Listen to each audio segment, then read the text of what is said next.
Well, welcome to those who have joined. This is the UCSF Pediatric Global Child Health Lecture Series. I'm Teresa Course. I'm one of the co-directors along with Sohil. And I have the pleasure today of introducing Raj Daftary, who's an attending in pediatric emergency medicine here at UCSF. Correct me if I'm wrong, Raj, are you still the medical director at of the PEDS-ER at the General? Actually, I just transitioned out last month, so lots of free time these days. Okay, I'm sure on to bigger and better things, but he's done extensive work, and we've had the opportunity to overlap in Tanzania, a lot of medical education, preparing of the residents there as well, and also has a master's in public health. So for the trainees who are on the call, this is another opportunity to think about kind of different training opportunities that can lead to a great career in global health. And so with that, I'll pass it over to you, Raj. Thanks so much. Awesome. Thank you for the introduction. Thank you everyone for being here. Let me just say that I have this all on one screen, and so I don't always see chat. And in fact, I prefer to be interrupted whenever questions come up. So feel free to unmute yourself and ask whatever questions that come along. So I'll start off with, I'm going to actually add to the disclosure. So I have no financial disclosures to discuss, in that I have none.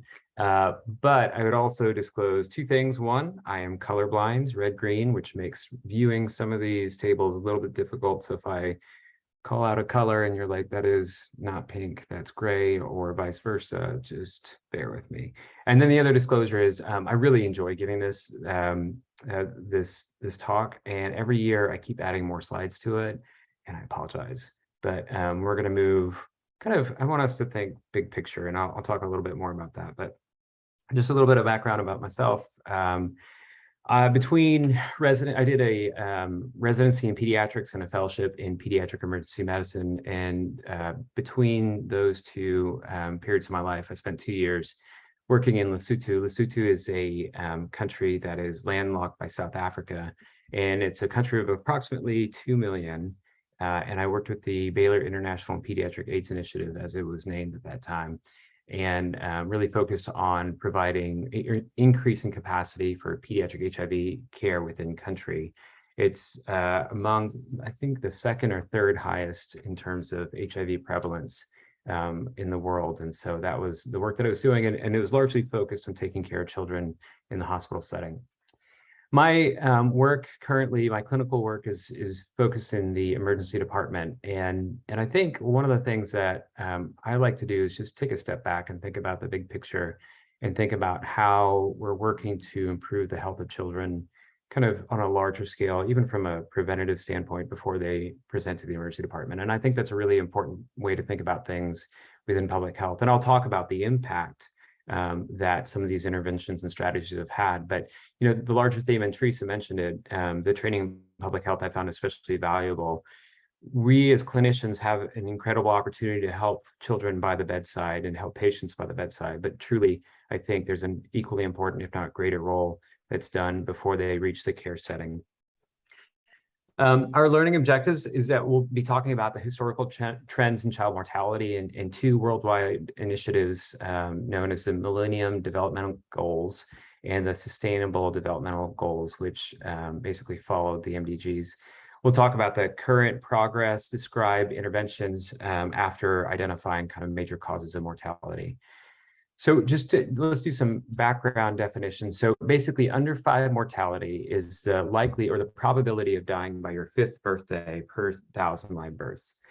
And under-5, that is a key period in which the causes of death start to, after 5 years old, become different. So under-5, it tends to be the likelihood is higher than when you're older. It's more likely to be infectious related or neonatal or peripartum related. And so that's why it's such a focus. In general, under-5 mortality has made, or the reduction is largely attributable in the early 20th century from increases in standard of living, from increases in public health interventions, and in particular, development of infrastructure such as water and sanitation. In 1960, now thinking about where, and this was largely in higher income countries where those reductions had happened, but in 1960, the rate was still quite high in those areas that were considered low and middle income countries. Some of the technology and some of the public health interventions had started to make their way over and were being built up within country. However, as of 1990, there were 12.4 million deaths in children under the age of 5. So there are large inequities, and most of these deaths were happening in low-income countries. And as I'll show you in just a little bit, 40 countries accounted for about 90% of that mortality. So in 1990, essentially there was a summit called the World Summit for Children, and they said, let's just have a modest reduction. Let's decrease that under 5 mortality from that 88 to 93 to about 70 per thousand, or by a third per region. It was a 10-year goal, and that was projected. That was a feasible goal based on the progress that had occurred up until that point. However, they did not meet goal, and that was partly because some of the interventions that were low-hanging fruit had already been accomplished or attained. And part of it was that in other areas, they kind of plateaued. And so that decrease leveled off to about 1.1%. So they didn't meet that goal. In 2000, there was an effort worldwide to come together and identify key priorities for the well-being of people around the world. And so there was a declaration of the United Nations for 8 goals. And one of them, number 4, was that every individual has a right to dignity, freedom, equality, and a basic standard of living that includes freedom from hunger and violence, encourages tolerance and solidarity, with number 4 being specific to reducing the mortality rate for children. So the idea was, let's take that. Now we're at around 77. So let's reduce that to about 31 per thousand, right? So they had originally worked on a rate of reduction by about 2.5%. They didn't meet that, but they became even more ambitious to say, let's reduce it by 4.4% to reach this new goal, to bring it down to about a third of what it was compared to 1960 levels. So there were essentially some target countries that were identified where interventions would be focused. And those were largely the low and middle income countries. And the reason being is that you're 18 times more likely to die before the age of 5 if you came from one of these countries. Again, about 42 countries accounted for about 90% of deaths. And then a larger portion, 68 countries accounted for 97% of deaths. So there's a real focus on these 42 countries. And the places where under 5 mortality was highest was in sub-Saharan Africa and Southern Asia. Again, for those just joining, I just want to mention again, I don't always see chat questions. So if you have any questions at all, just stop and please interrupt me. So this is a map essentially showing what mortality looked like as of 2000. And each one of these dots indicates 5,000 deaths. So you'll see a couple things, that the dots are scattered kind of around the equator, right? And you'll see quite a heavy concentration in India and Nigeria, and in places like Afghanistan and Pakistan. So you'll see that how it borders India.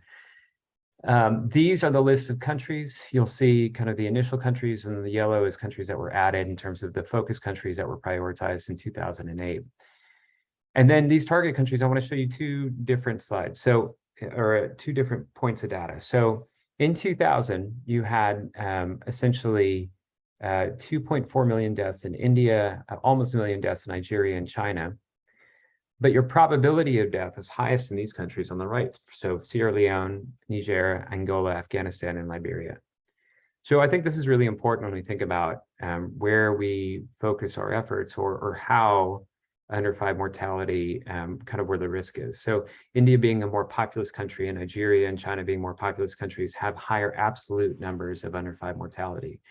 But if you think about Sierra Leone and Niger, Angola, Afghanistan, and Liberia, you're under 5 mortality. So about 3 in 10 children didn't make it to their 5th birthday. In Nigeria, it's the same in Angola, Afghanistan, and Liberia. And I think the theme, if you haven't already identified it, is those countries on the right-hand side were facing quite a bit of political instability around 2000. Since then, some of these countries have stabilized, but that really had an impact in terms of survival for children under the age of 5. So this was an effort that was implemented in really officially in about 2003, even though the interventions were already underway. And the idea was that they wanted to reduce deaths to about a third of 1990 levels by 2015. So overall, the reduction rate was about 53%. So didn't quite make that 2/3 reduction that they were targeting, right? So now, as of 2015, the under-5 mortality was 43 per thousand. They fell short of that goal of 31. So it is disappointing, maybe if you think about it, we didn't quite make those goals, but that is still a substantial reduction. So 53% reduction in overall mortality means 4 million fewer deaths in 2015 compared to 2000. There are regional variations in success. So sub-Saharan Africa had a twofold increase in reduction rates, and Asia experienced a few percent increase in reduction rates. And so, and I'll outline kind of where those key interventions and key differences were by region. But you'll see, even just by absolute numbers, how I had shown in a prior slide where mortality was high by absolute counts, you'll see that India had halved its overall total deaths. In China, I had listed previously about having about 700,000 deaths. They fell off this table of the top 4 because they were so effective in reducing their overall mortality, partly from public health interventions and building up just their healthcare delivery network. So overall, what we've seen since 1990, we had 12.4 million deaths. In 2019, there's about 5 million deaths. So that is over 50% reduction. The place that it's been most difficult to make a change, and we'll examine why maybe it's so difficult, was in the area of neonatal mortality. You'll see kind of this is where mortality is highest. This is data from 2015.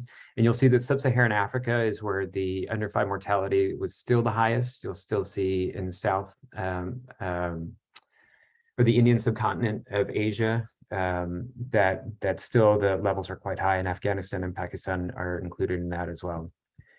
So thinking about causes of mortality. So here you'll see, this is data taken from 2015. The yellow portion of this pie talks about neonatal deaths, accounts for about 45%.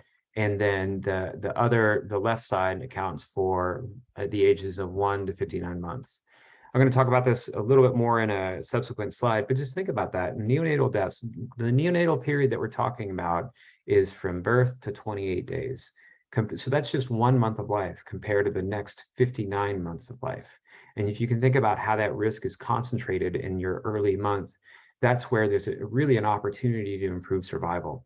The thing that's a little bit difficult is you'll look at neonatal deaths and you'll see kind of the 2 biggest slices of that yellow pie is preterm and intrapartum related events. So these aren't just simple things that we can fix with antibiotics. There's many things that are upstream that impact the incidence of prematurity, and then the events that happen around birth that we can make meaningful interventions, but take a little bit more concerted effort, especially building up the healthcare delivery system. In general, neonatal deaths the largest ones were from preterm and intrapartum complications, as I've already mentioned, but still infection sepsis is still up there. About 6.8%, sepsis and meningitis are grouped together. And then you'll see in the older children, 1 month onwards, it's largely infectious, pneumonia, diarrhea, and malaria. But what's interesting is that as we kind of move through this and become more effective at some of these, in treating some of these infections, injury is starting to creep up as something that's becoming more common as a cause of death and disability within low and middle income countries. This is a slide that I've inserted for the first time this year, and I think it's nice to just look at from a conceptual standpoint if you just kind of broke down everything. So blue represents kind of non-communicable causes of death in all children under the age of 5. This is based on 2019 data. And then the reddish or pink indicates kind of maternal causes of death and infectious causes of death. And the degree of shading kind of shows you what the trend is. So across the board, there's been a reduction in all cause, and sorry, the green is injuries. So across the board, the cause of death or the percentage change has gone down, meaning that we're improving, with the exception of that one that's deep red right in the middle, and that represents salmonella infections, which had a bump in 2019. If you look at this is kind of a breakdown from that same site, VizHub, where it kind of ranks between 1990 and 2019, the major causes of death. And you'll see that it's mostly static. It hasn't really changed. You'll see that there's a lot of pink up top, maternal and neonatal causes, but then there's also infectious causes. And then the non-infectious causes tend to be much lower for children, and that differs for adults. It'd be higher for adults for non-communicable causes. If this is kind of a larger slide and a little bit, we'd have to dive into the weeds, but if you wanted to know where did they really make that progress from 2000 to 2015, you'll see that in that reduction from the 80s to about 43 per 1,000, this kind of breaks down per 1,000 where those gains were made. And the ones on the left, the green boxes, kind of indicate where there's the greatest improvement. Largely, it was from survival from pneumonia, diarrhea, malaria, and measles. But interestingly, there's one non-infectious, and that's neonatal and intrapartum causes of death. There's also a significant reduction there. This is a little bit more of a complicated slide.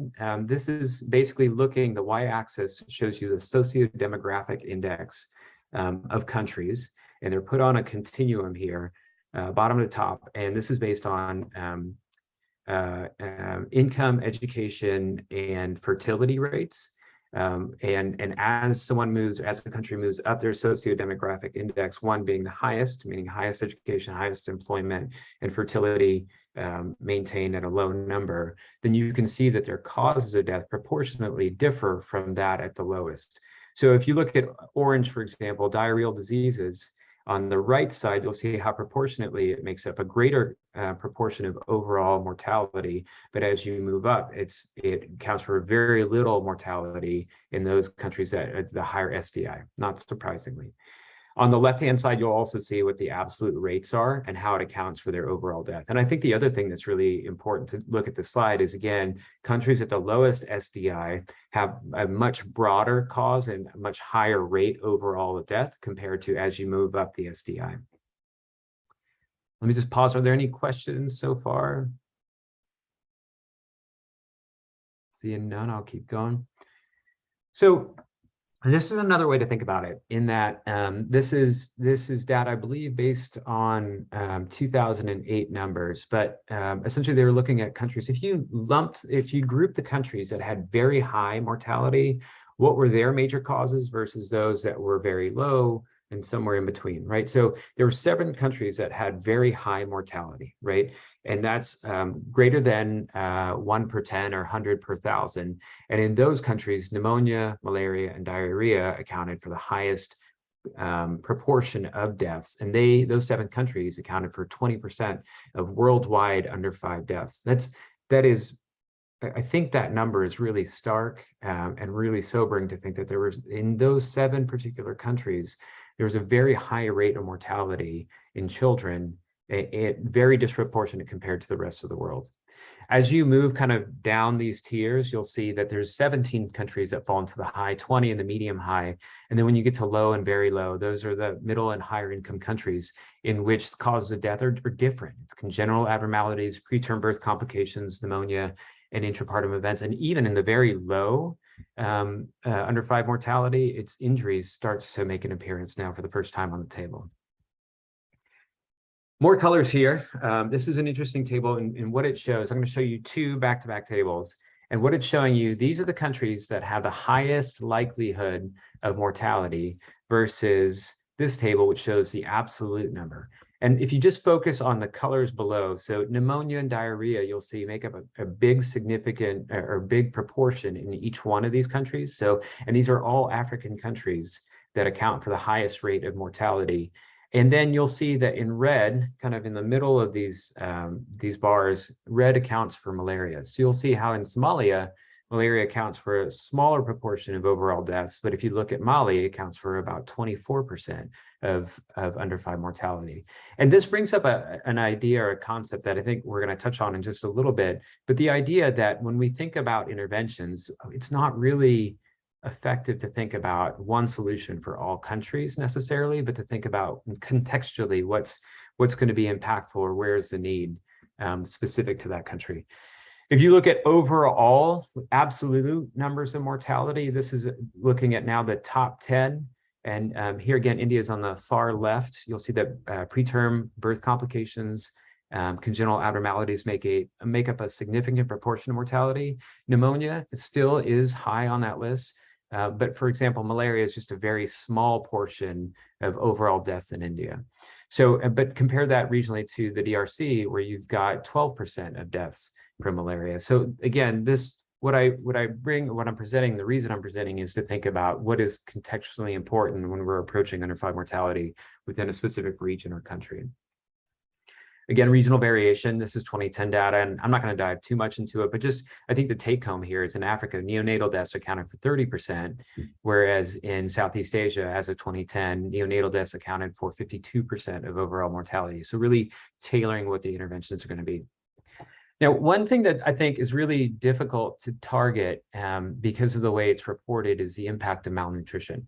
So if you look at causes of death overall, it's rare that malnutrition itself is reported as a cause of death. Usually it's a secondary cause, and the primary cause, sorry, I'm going to take a pause. The reason why is because when we have children who have moderate or severe acute malnutrition, they are more susceptible to, let's just call them opportunistic infections, or actually that's not really the right term, but they are more susceptible to infection, whereby someone who had normal nutritional status or not moderately malnourished would have a better rate of survival. So if you have mild malnutrition, it doubles your increase of death. But if we have moderate to severe malnutrition, it increased your risk of death by about 5 to 8 times.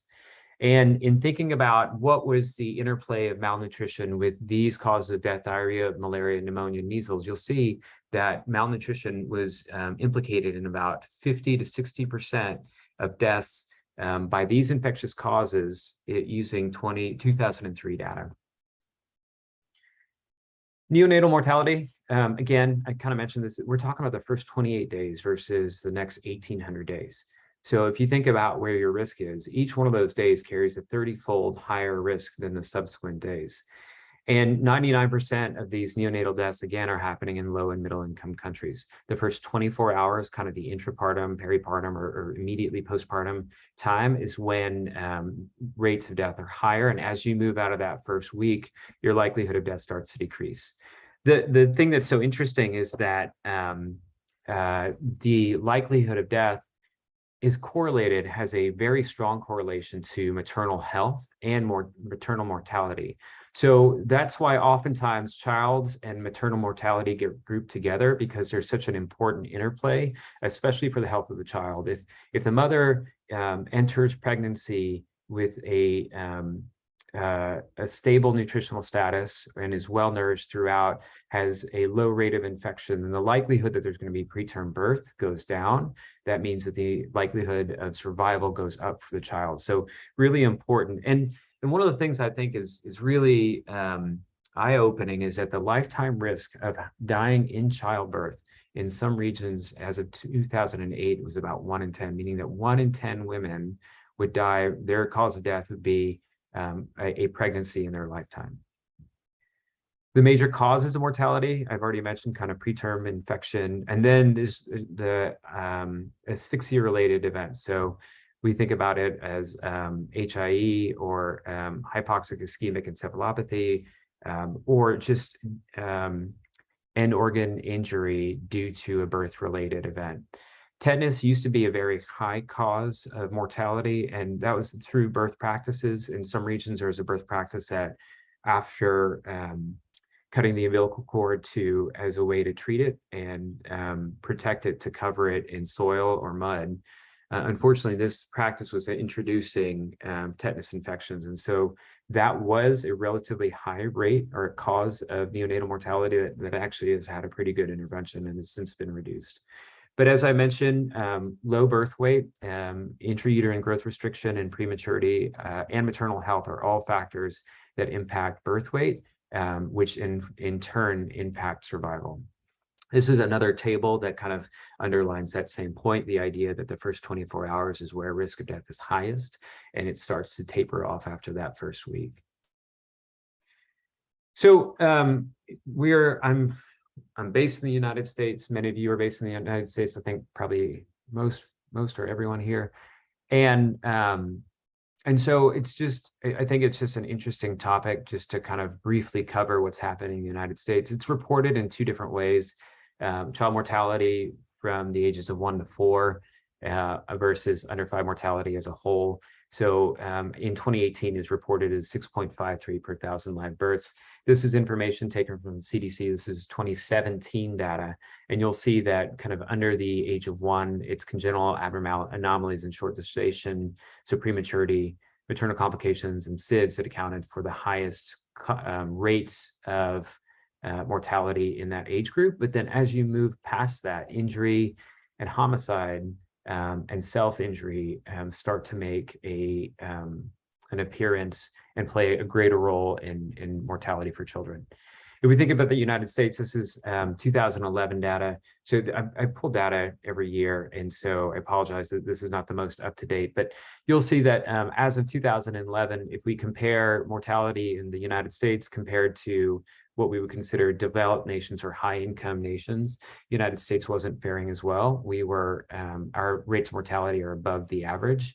You'll compare kind of worldwide what those numbers look like in the early neonatal period, late neonatal period, and afterwards. So there was a lot of work that was being done with the Millennium Development Goals.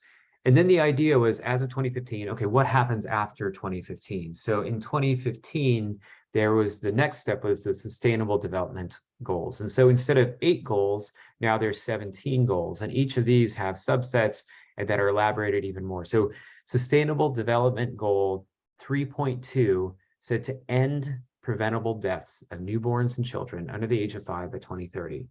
And so what that amounts to is about 25 child deaths per 1,000 live births and 12 neonatal deaths per 1,000 live births. That is hugely ambitious. So first it had gone from, let's do a reduction to from 80 per 1,000, let's get down to 30 per 1,000, we didn't make it, but now we're gonna go down to 25 to 12. So this is where we get to the point where we're doing the easy interventions. Now we really need to think about the systems improvements that need to be done in order to improve survival. So I'm gonna do a little bit of an exercise here, and if anyone, I'm gonna ask some volunteers to kind of unmute themselves, but I'm gonna show you a table, and this is taken from a study back in 2013, and I want you to identify, and you can even use the chat if you'd prefer to do that instead, but I want you to identify which of these interventions. You'll see kind of causes of death at the top of this slide, and then you'll see the interventions that are available on the far left slide. The question for you is, back in 2003, that's 19 years ago, what data was available for reduction of deaths from pneumonia? Let's focus on pneumonia. So just take a minute, look at this, and if you can start entering some information in the chat or unmute yourself, what do you think would be effective in reducing causes of death from pneumonia? And I will give us just a minute to do this before we go forward.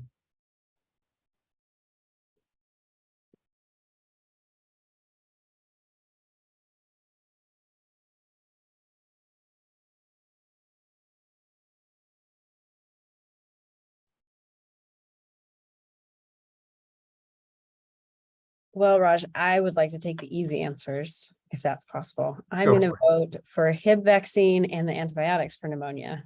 Okay, all right. I I'll like also throw in breastfeeding, but I'm less sure that there was data for that that early on. So okay, all right. So we've got vaccines, we've got breastfeeding, we have antibiotics. I see some chats coming in. Thank you for entering them. Let me see. Oh. All right, I'm gonna call on, hey, Ted, can you tell me, are there any other interventions that you think are effective in reducing mortality from pneumonia? I mean, I think Teresa took the low hanging fruit. Yeah. Don't know that there's anything else that I would, I guess, think back to that time. Okay. And Ramanjot, I'm seeing breastfeeding, newborn temp management. Those are reasonable things to consider. All right. Why don't I move to the next slide and I'll show you. So you'll see that for pneumonia, and sorry, I've got this video box. Let me just minimize this. Cool. ORS for diarrhea. Yep. Yeah. So if we're just to focus on pneumonia, so breastfeeding, there's very clear, very strong evidence in reducing its likelihood from death from pneumonia. And I'm going to show you a conceptual framework that explains why some of this might be. Complementary feeding is the idea that you continue to breastfeed after 6 months of life. So again, breastfeeding has a really huge role here. Hemophilus vaccine, zinc supplementation, and antibiotics for pneumonia. Those were the things that had clear evidence as of 2003, but I will tell you that there's some evidence that some of these other interventions have since been proven to be effective as well. So what's really fascinating, sorry, and this is one point that I think is really important about the slide, is if you just go down every single major cause of death, there's at least one intervention that's effective. You'll see birth asphyxia, the evidence isn't quite as strong. That's what that number 2 means. But for every single major cause of death, there's at least one intervention that could reduce the likelihood of death, right? Improve survival. And you'll see that for many of these interventions, there's more than one cause of death that it has an impact on. So complementary feeding, for example, assisting the nutritional status and supporting the nutritional status of the child will decrease the likelihood of death from diarrhea, pneumonia, measles, and malaria. That by itself. Okay. This is 2003 data, and so since then there's been other interventions that have been shown to be effective. Now I'm going to show you. So one of the things that is interesting, I have given this lecture a couple years in a row, and this is a website that I love showing folks, showing kind of what it does and what it's about. And they've had a major update. So I'm going to show you, this is like the legacy version, and this is a website called the LiveSave tool. And I'll show you what that website is in just a little bit. But what you'll see is on the left, these are interventions that are available. You'll see the risk factors or causes of death, or excuse me, risk factors for death. And you'll see how there's a causal relationship through these arrows and those ultimate causes of death, causes of stillbirth, maternal mortality, and causes of neonatal mortality. Oh, and of course, 1 to 59 months. So if we just talk about, let's just talk about breastfeeding, for example. So exclusive breastfeeding is breastfeeding and only breastfeeding for the ages of 0 to 6 months. And doing an early initiation, meaning that we're going to provide feeding as soon as we can after the child is born, and our target intervention coverage is going to be 90%, recognizing that there are some scenarios in which breastfeeding is not possible, or there might be a contraindication.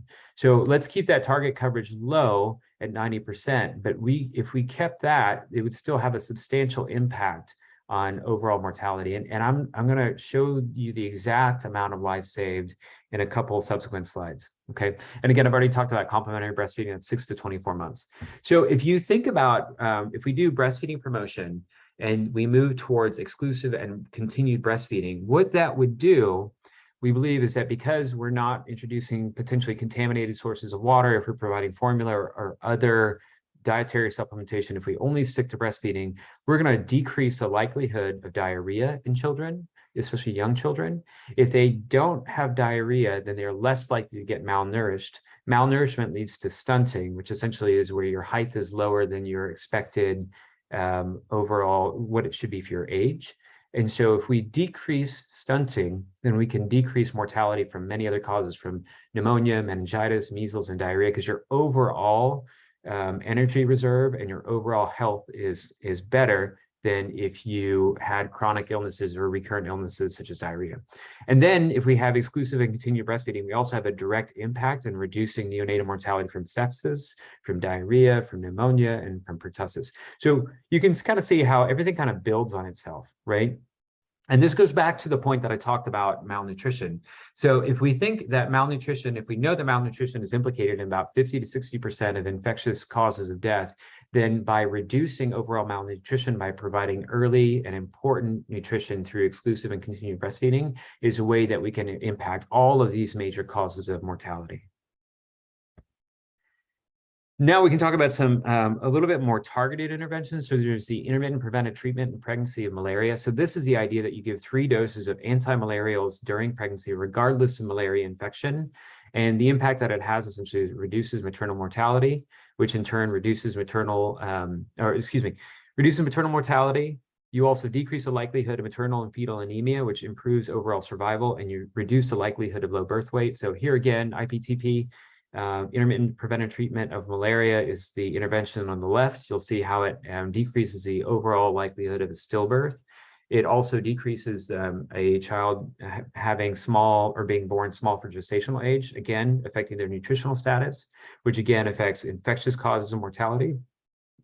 And then it decreases the likelihood of maternal anemia, which also decreases the likelihood of maternal mortality. So again, think about how things build on each other. That's what's so wonderful about it.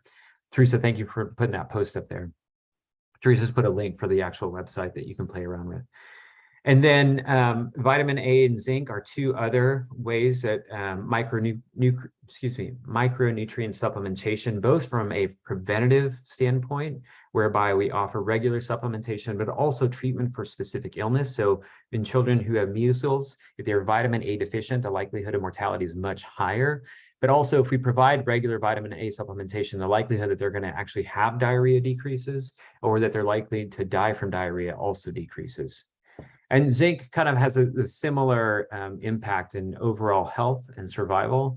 So now here is a challenge for you. Let's take another 2 minutes. Go to the, oh, actually, that's a slightly different website, but I bet that works too. Yeah, thank you, Teresa. So listvisualizer.org. So this is the legacy site. And go to this website. It's a little bit challenging to move through. But what I'd like you to do is go ahead and click on that website. And what I'll do is I'll do a stop share right now. And if someone wants to, does anyone want to be brave and share their screen?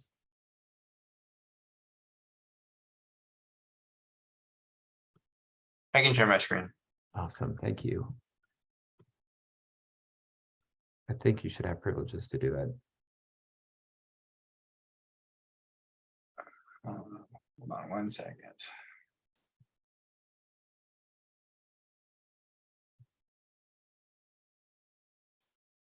Amazing. Okay, cool. So why don't you do this? Let's look at causes of or interventions for diarrhea in 1 to 59 mortality. So what you're going to do is go ahead and take your arrow and scroll over to causes of death, and then click on that top box. Yep, causes. There you go. Cause of child mortality. Okay, and now you're going to take your arrow and take it down to diarrhea, which is kind of in the middle of that stack of boxes on that right in the big white box. There you go, and go left, left, left. There you go. Hit diarrhea.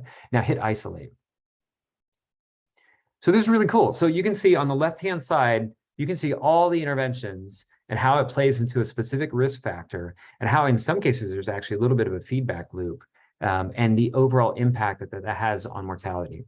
Now, what used to be really cool about this website and has been supplanted by a different website, which is even cooler. But if you used to be able to click on a particular box, and we can still do it. Click on, why don't we do, let's do rotavirus vaccine, right? That seems like, oh, that's probably a good idea. Let's go ahead and do that. It's number 3 in that list of interventions.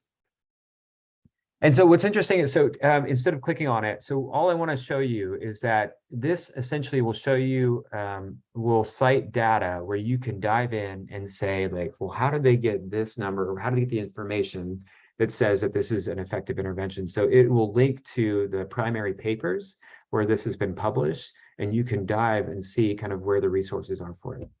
So let's go ahead and close that. And I'm going to have you stop your share. And then I will go back to the presentation. Ted, thank you for volunteering. I'm going to ask someone else to volunteer for the next exercise. It's super easy, and really appreciate you doing that. Okay, so this is, we already saw this. So now, here's the next one. All right, and I think we're doing really well on time. So let's spend a little bit of time. So I need a volunteer now to this. I found this when I was updating my slides for this year, and I think it's a little mind-blowing. So I want everyone to see it. So if someone could be our next volunteer and then go to this website, list.spectrumweb.org. And what we're going to be looking at, this is country-specific data and the impact of interventions. And our task now that we're going to do together is we're going to try to identify the missed opportunities or the lives that we could save from particular interventions for Afghanistan, Pakistan, and India. Let's see a chat. Oh yeah, thank you, Teresa. Okay, I need a volunteer. Takers. I can share mine. Hopefully. Can you see my, is this the right website? That's it. Okay. So Okay. this is like a little bit of a slower site, but we're going to try to do this together. Okay. Okay. So let's go to missed opportunities. You can either do it at the header or you can do it in that box itself. Yep. Quick Okay. review. Okay. So just right here, so list, the old tool used to do worldwide interventions. And what this has been able to do is using latest data sets, it can do country specific interventions and look at risk for each of these countries. So we're just going to click on Afghanistan, the top left, the first country. Yep, there you go. And then so it's going to pull down the data. Whoa. And this is super cool. So now all of these outcomes are super important, but because of the theme of this is under 5 mortality, let's go, if you can unclick maternal, and we'll just look at stillbirth. And actually, let's unclick stillbirth too, because that's a little bit more of a challenge. So we're going to do neonatal and child mortality. Okay, so these are the potential deaths that you could avert, and it lists the top 3. It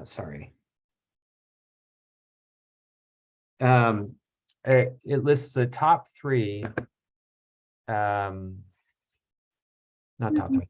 It lists the top causes of death, or excuse me, not top causes of death, but the top interventions. And if you hover over full supportive care for prematurity, you'll see the absolute number of deaths if you reach 90% coverage, right?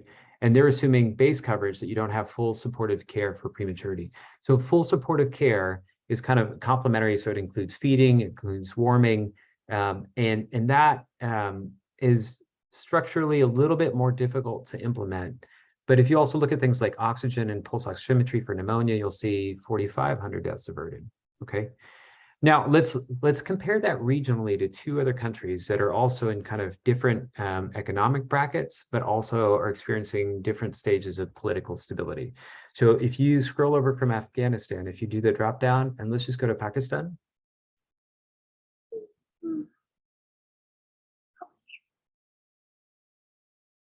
And you'll see how that's different, right? So you'll see full supportive care for prematurity is still the highest, but now there's kangaroo mother care, there's oxygen and pulse oximetry. Now you start to see some ORS, neonatal resuscitation. So largely this is still neonatal focused, right?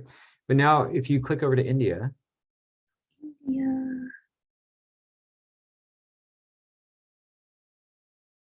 Oh, wow. So now we just see a sudden difference, right? And now we're talking about 400,000 deaths that we could avert if we had a more concerted focus on treatment for moderate malnutrition, not even severe acute malnutrition, but moderate malnutrition. Right there, you could have a substantial impact in reduction of death if you reached 90% coverage. So this is something that I think is really interesting, and I think it's worth spending some time on this website to consider how there are regional variations based on burden of disease, based on kind of the economic status of a country and comparing those countries. I think one of the themes that I'd like to leave with everyone is that it can be really overwhelming to think about under 5 mortality and survival. And I think one of the ways that we can be effective is to be really focused on whether it be a specific disease process or really focused on a specific region. And that's not to think about, like, for example, to think about one particular infectious disease being only HIV, right? But thinking about contextually what's important to that country, where is their need, where is their opportunity, and how do we shape our decisions based on the data that's available. Okay, thank you for sharing your screen. I really appreciate it. Now, let me jump back into our discussion. So you'll see how the opportunities for intervention are different for each of those. And basically, these are just screenshots of that itself. There's been plenty of data or plenty of work that's made projections about this kind of this thought that if we have 99% coverage, how much would it do in terms of reducing death? 99% coverage, I think, is really difficult to do. But if you just think about what they're really advocating for, these are simple things. We're not even talking about doing a whole lot of neonatal interventions. They're really talking about these simple interventions such as breastfeeding, insecticide-treated malarials, zinc, clean delivery, vitamin A, the measles vaccine, anti-malarials, oral rehydration. If we could just do some of these simple interventions based on this 2003 study, we could reduce 6.3 million deaths. That's as of 2003. And remember that the overall mortality was around 7 million at that time. So I think this is a little optimistic to think that we'd ever hit 99%. We know that there's structural challenges for implementation of this. And yet, the take-home point is it really isn't very complex interventions that could make the biggest difference. In 2000, here is kind of the coverage data from the interventions that had the highest coverage versus those that had the lowest. And then in 2008, you can kind of see where there was opportunity, whether that be in pre-pregnancy, pregnancy, or in childhood interventions. And again, this is talking about coverage rates and where it is on the continuum of pre-pregnancy versus childhood. And a lot of those interventions where the coverage rates were best kind of near the postnatal neonatal, but there was still opportunity for improvement. This is talking about breastfeeding. You'll see that the blue bars are kind of what the prevalence was for exclusive breastfeeding in 1994 versus what it was about 10 years later, 15 years later. And you'll see Lesotho, the country where I worked, was 16% and made an improvement to 36%. But really, 36% is a much lower number than what was the target and what was the hope, which is 90%.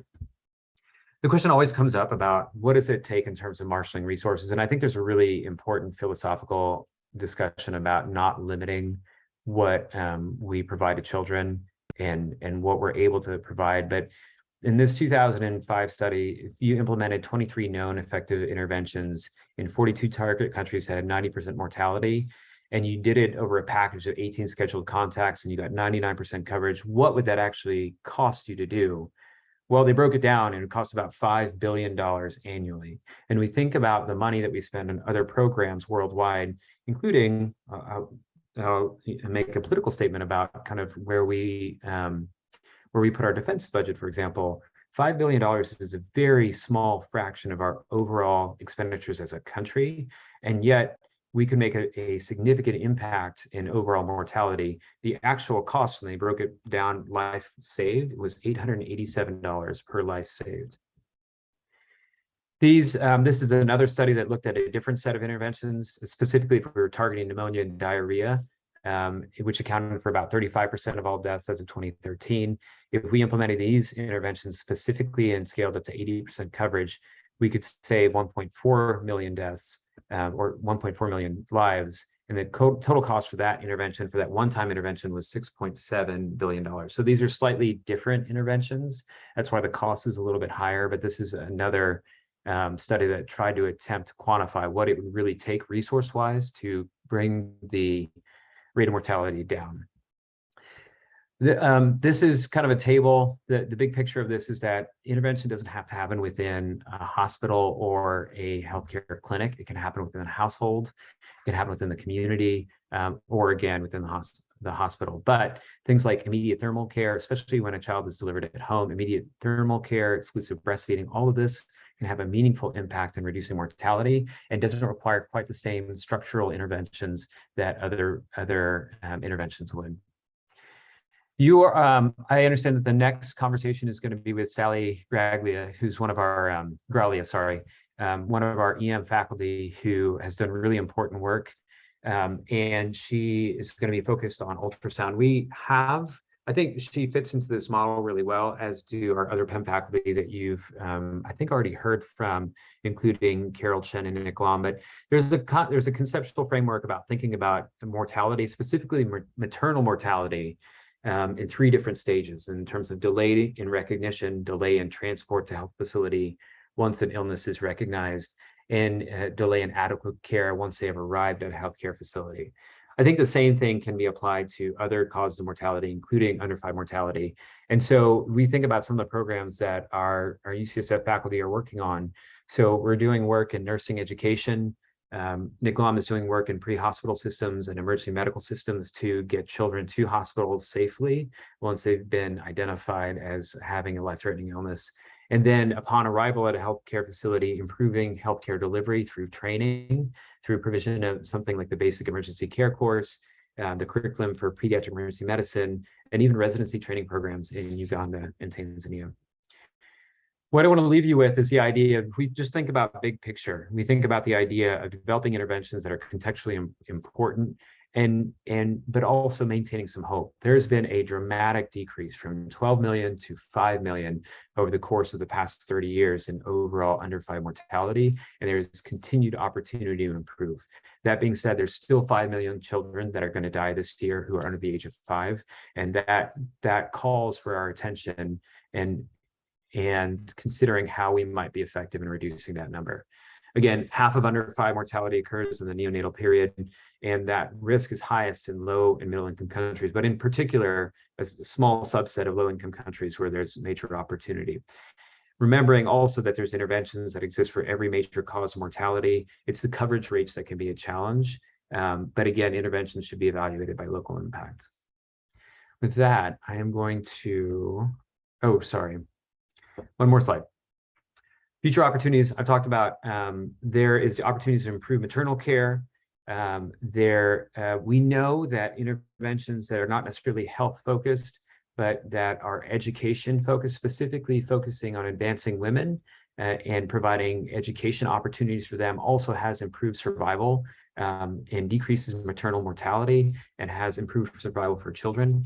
Community-based interventions have a major role and may actually have a larger impact than doing health systems or hospital-based interventions. And then continuing to develop novel interventions such as bubble CPAP, which was an intervention that's been introduced over the past 10 to 20 years that has had a major improvement on neonatal survival. And then finally thinking about some of the threats that exist. So food and water insecurity is going to become an ever-present challenge for us, especially as we really experience worsening impacts of climate change and the subsequent civil unrest that may result from that, migration that will also result, and then vector transmission as vector burden increases within particular countries. Okay, now I'll stop share and see if there are any questions.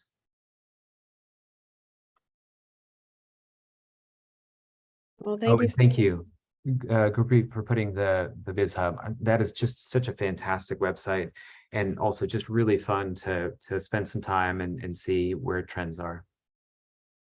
Thank you so much for this presentation. I learned something every time. I've seen this now a few times, and every year I learned something new. We have a few minutes for questions. I'll open up the floor and then also say that we're going to drop a link to a short evaluation to the chat. So if you could please just take a minute and fill that out, we really do appreciate getting your feedback.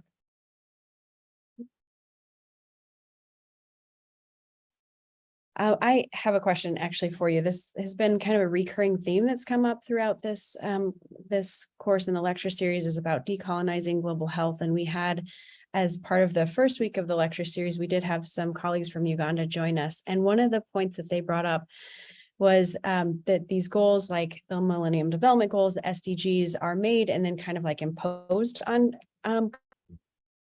countries. And so I just wondering if you know if kind of what the process was in terms of determining what those goals should be, and what your thoughts were on how to kind of like flip the process in terms of those global goals so that it is more context dependent. Like you said, it's more relevant if you know what the disease burden is in the country. So how do we kind of change the direction of goal making? So it's a two-part question, very easy to answer. Yeah, you're right.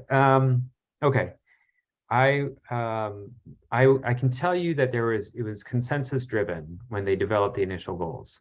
They posit themselves as having developed this by consensus. That being said, it's not, I haven't spent the time to know who was actually at the table, what the process was, and how they identify the targets. And I do think it's so interesting as I opened up the new list website, it was like, oh, of course, this makes way more sense.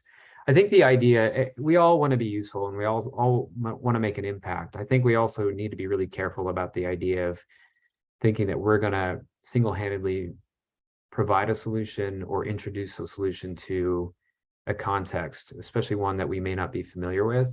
And I think that's something somewhat problematic. It's good to have a big picture view. And if you are the WHO organization and you're thinking about big picture, I want to reduce mortality. Well, what are the numbers? And I want to track that.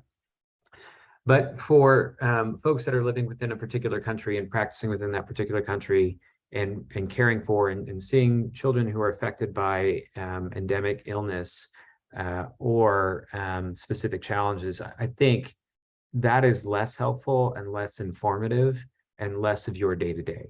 And so I think this is kind of a larger question about what is our role in global health. And I think you have to decide kind of where you see yourself being an effective partner. And I think that's a really important means to think about it, is how can we be partners? How can we support? And how can we learn in this kind of bilateral exchange? That thankfully has been kind of more of a trend as we think about global health and this interplay of ideas and how can we learn and benefit from each other. But I would say when you think about how you want to be effective, the first thing to do is to show up and show up and say, where is it that I can be of assistance? Can I be of assistance? Are you in need of assistance? That's just the basic starting point for many of us. And then starting from that and moving forward to say, okay, this is something that I think is feasible, that I can follow on a longitudinal basis. And I think that longitudinal relationship is the other thing that's really important. I mean, I just look at what you're doing, Teresa, and your work on sepsis. And I think that is a really strong example, a very clear example of how you can be impactful and really a model that a lot of us maybe should be emulating. Thanks, Raj. I could say the same of you. So thank you. Any other questions from the group?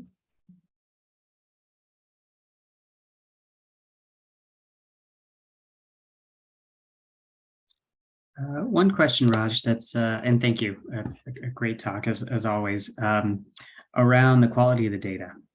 Just wondering if you can comment more on that. I imagine, data from a country in active conflict is really hard to obtain. And so are there asterisks or other ways to, kind of understand, like, this is a real in-depth, a fairly accurate understanding of the landscape in any particular area or not? That's such a great question. And it is its own entire field of study, which is just the neatest thing that I was introduced through my public health education. But the idea of sampling data is a huge source of debate. And these models, the WHO has these data sets every year where it talks about mortality, and they are using best estimates. But there's a way to do it, and I'm blanking on the name, but one technique is that you do sequential verbal autopsies. So you go from one household, identify if there's been a death, and ask if there's been another household within the community that's had a death. And then you go there and sequentially kind of